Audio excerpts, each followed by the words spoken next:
मी मित्रांनो, सर्वांना माझा जय व जय शिवराय. तर बोलण्यासाठी इथे उपस्थित आहोत ज्यांचे नाव होते छत्रपती राजश्री शाहू महाराज. हे केवळ एक राजे नव्हते, तर राजांसाठी सुद्धा एक मोटिवेशन होते. राजा कसा असावा हे आपल्याला त्यांच्याकडून शिकायला हवं. त्यांनी आपल्या राज्यकाळामध्ये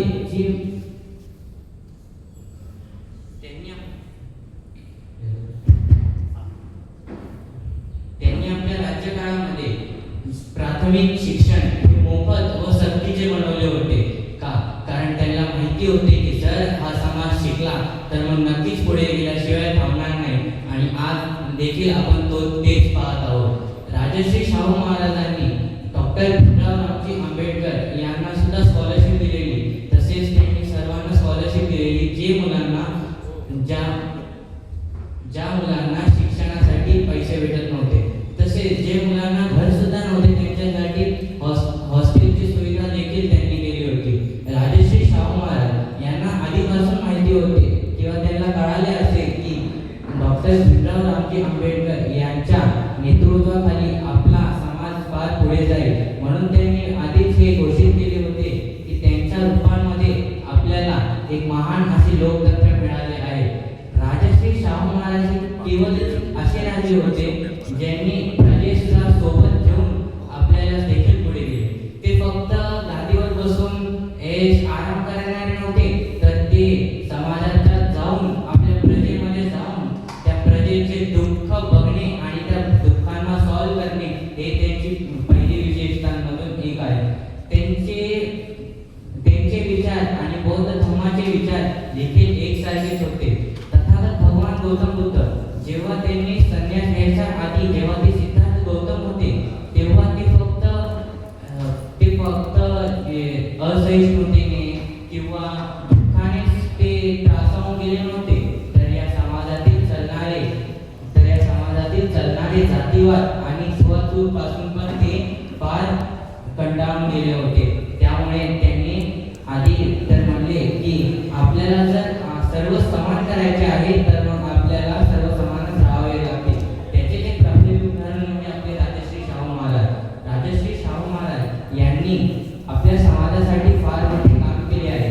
तर त्यांनी सगळ्यात आधी आरक्षण हा करार नोंदवला होता. तर कोणासाठी? आपल्यासाठी आरक्षण त्यांनी पहिले नोंदवून गेले.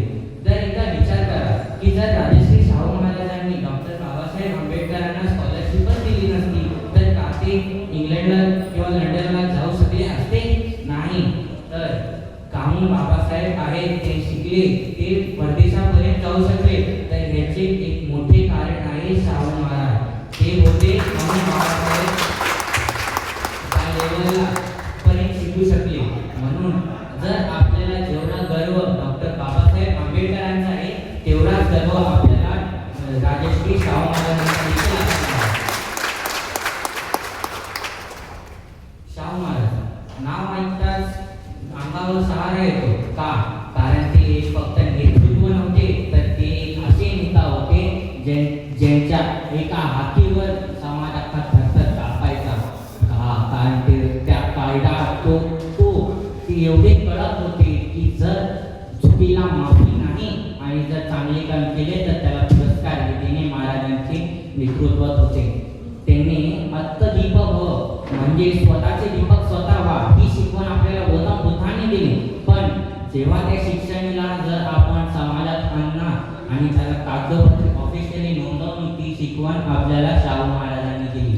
तसे तर त्यांनी स्वतःचे दीपक स्वतः व्हा म्हणून मागासवर्गीयांसाठी व आपल्या सर्वांसाठी आरक्षण दिले. आरक्षण काय काम असेल आरक्षणचं? तर त्यावेळेस फक्त मोठ्या कास्टच्या लोकांना शिकण्याचे अधिकार होते. आपल्या सर्वांसाठी नव्हते ते अधिकार, पण त्यांनी घडवून दिले. त्यांनी प्राथमिक शिक्षेला का केले असेल? त्यांनी प्राथमिक शिक्षेला सक्तीचे का केले असेल?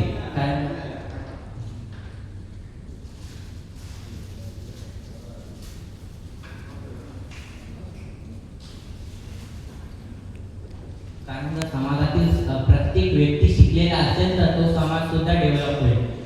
राजश्री शाहू महाराज इथेच थांबले नव्हते, तर जेव्हा त्यांनी इंग्लंडचा दौरा तेव्हा त्यांनी बघितले की त्या देशामध्ये डॅम्स आहेत, डॅम हो डॅम, आणि त्यानंतर ते डॅम त्यांनी महाराष्ट्रात देखील उभारण्याची हे घेतली.